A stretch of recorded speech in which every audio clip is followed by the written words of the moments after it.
Hola a todos, bienvenidos a nuestro canal Ortopedia 101. En esta ocasión vamos a estar conversando sobre las metástasis óseas, en específico sobre su epidemiología, lugares de localización, formas de presentación en el esqueleto, su diagnóstico y tratamiento. Si te interesa este tema, te invitamos a ver este video. Al hablar un poco de la epidemiología de las metástasis óseas, tenemos que decir que son las terceras más frecuentes, solo superadas por aquellas que ocurren en el pulmón y en el hígado. El carcinoma es el tipo histológico más común de las metástasis óseas. Los sitios de orígenes más frecuentes son mama, pulmón y próstata. La supervivencia en caso de metástasis óseas, de forma general, es de 6 a 7 meses. Y en el caso del cáncer de mama puede ser de 19 a 25 meses y en el cáncer de próstata de 12 a 53 meses. También tenemos que decir que la incidencia acumulativa de metástasis óseas en los Estados Unidos de América en cuanto al tiempo es de 30 días 2,9%, un año 4,8%, 2 años 6,9% y 5 años 8,4%. El cáncer de próstata es la metástasis ósea que más produce con una incidencia de 18 al 29%, seguido del de origen del pulmón, renal y el de mama. El 30% de las metástasis óseas ocurren en el esqueleto apendicular y el 70% en el esqueleto axial. El 1% de todas ellas puede presentar fracturas patológicas. El 40% de las fracturas patológicas ocurre por lo general en el fémur proximal y de ellas el 10% puede requerir algún tipo de cirugía. Y el 50% de los enfermos con cáncer presentan invasión a las estructuras óseas. Como se puede apreciar, esta entidad evidencia un gran predominio desde el punto de vista estadístico. Los lugares del esqueleto más afectados por las metástasis van a ser las vértebras en hombres de frecuencia, el fémur, la pelvis, costillas, esternón, húmero proximal y cráneo. Al hacer una búsqueda en la base de datos PubMed, observamos cómo el número de artículos relacionados con metástasis óseas está por encima de los miles, lo que evidencia el interés científico internacional sobre esta entidad. Las formas de presentación de las metástasis óseas de manera general pueden ser a tipo de dolor óseo, compresión del cordón espinal o raíces nerviosas, a la presencia de hipercalcemia, fractura patológica, que sobre este tema vamos a estar conversando, y la anemia. Ahora bien, dentro del punto de vista ortopédico como tal, la forma de presentación de estas metástasis van a ser en tres grandes grupos. Sintomática, que se va a referir fundamentalmente a la presencia de dolor, el riesgo de fractura patológica y la fractura patológica per se que vamos a describir. Es importante conocer que el riesgo de fractura patológica constituye un elemento importante para el diagnóstico de estas entidades, pero cuándo puede ocurrir la fractura es realmente una interrogante que debemos darnos respuesta en cada paciente.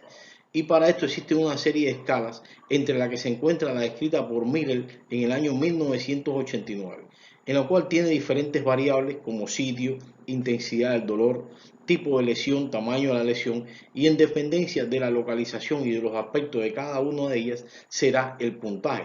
Por ejemplo, la escala de 3 puntos en el sitio peritrocantérico, la intensidad del dolor agravado por la función, el tipo de lesión lítica y el tamaño de la lesión mayor a 2/3, estas realmente reúnen 3 puntos.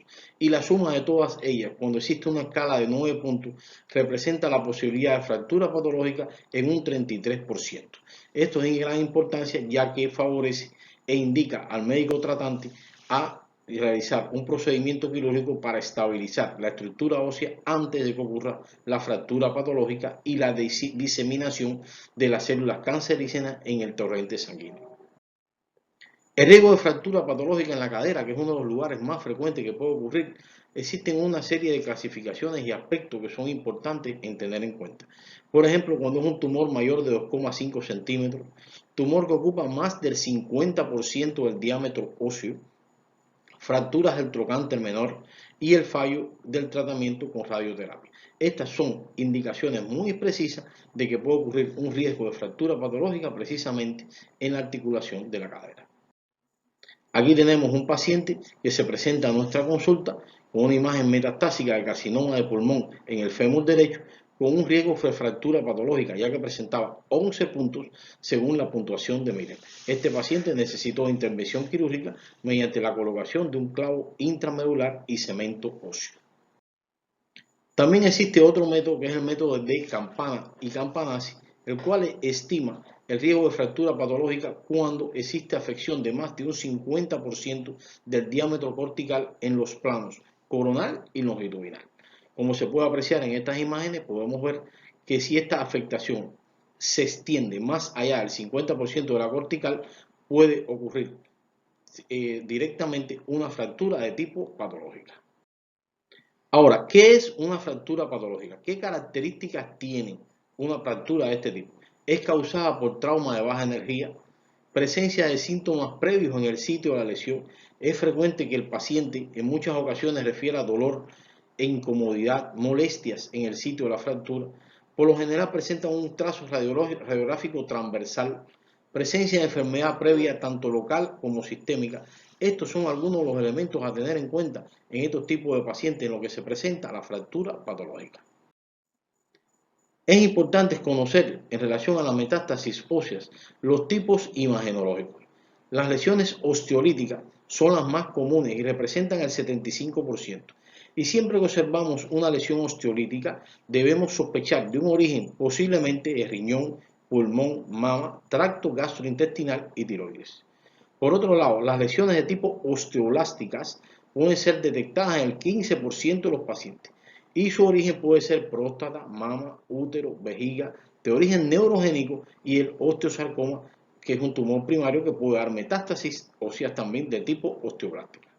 El mixto representa el 10% y por lo general es de origen de mama y de pulmón.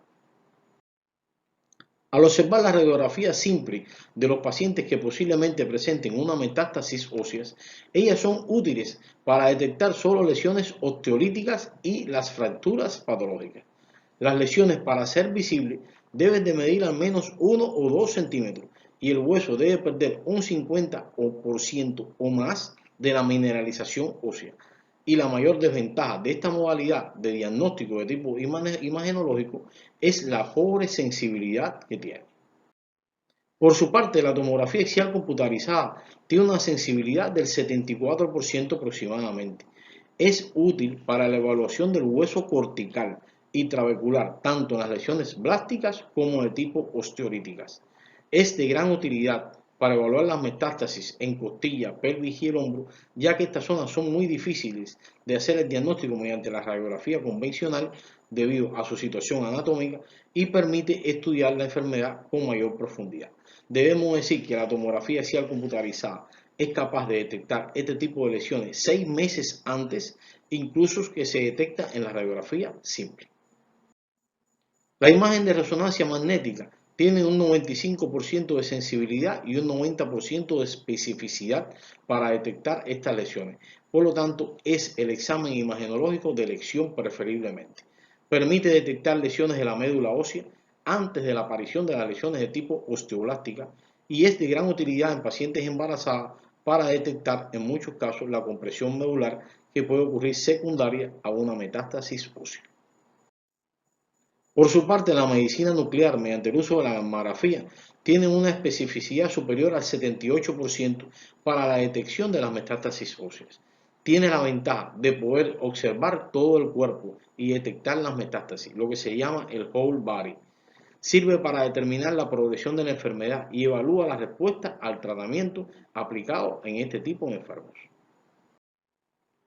El diagnóstico diferencial de pacientes que presentan metástasis óseas en ocasiones es muy difícil debido a la similitud clínica e imagenológica de otras entidades que se presentan características muy similares, como puede ser el sarcoma óseo primario, el mieloma múltiple, linfoma primario maligno de hueso, sarcoma post-irradiación y la osteomielitis, que es un proceso séptico de la estructura ósea como tal. Los objetivos de tratamiento en pacientes con metástasis óseas van a estar dirigidos en 4 pilares fundamentales. Proporcionar analgesia, prevenir la destrucción ósea, evitar y tratar las fracturas, hablamos específicamente de las de tipo patológica, y mantener la independencia del enfermo siempre que sea posible.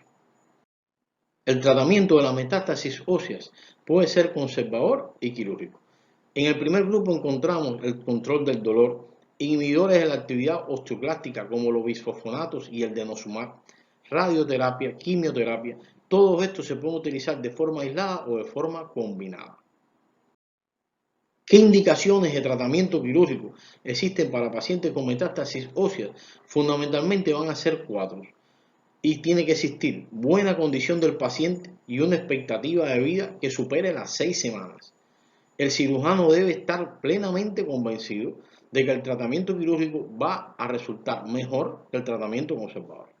La calidad del hueso proximal y distal debe ser lo suficientemente buena para permitir el procedimiento, en este caso va a ser de tipo quirúrgico. Y el procedimiento debe favorecer en todos los casos la rápida movilización del enfermo para evitar complicaciones precisamente relacionadas con el encamamiento. El tratamiento quirúrgico tiene diferentes modalidades, entre las que se establecen la estabilización de la fractura patológica, resección y estabilización en caso de riesgo de fractura patológica, resección y artroplastia, la descompresión espinal e instrumentación en caso de afección de la columna vertebral. Las complicaciones que pueden ocurrir en pacientes con metástasis ósea son múltiples y van desde las más simples hasta las más terribles, que es la muerte. Entre ellas tenemos dolor, sangramiento, infección, daño neurológico que provocan parestesias y parálisis, recurrencia de la tumoración, progresión de la tumoración y la muerte, como habíamos dicho con anterioridad. Aquí exponemos algunas de las referencias que hemos empleado para que ustedes puedan recibir esta presentación nuestra. Aquí ponemos otras citas que también fueron de utilidad. Esperamos que este tema haya resultado de tu interés. Si te gustan estos temas de ortopedia, por favor, suscríbete a nuestro canal, comparte nuestro contenido con familiares, amigos, colegas. Muchas gracias por tu atención y te esperamos en nuevas presentaciones de nuestro canal Ortopedia 101.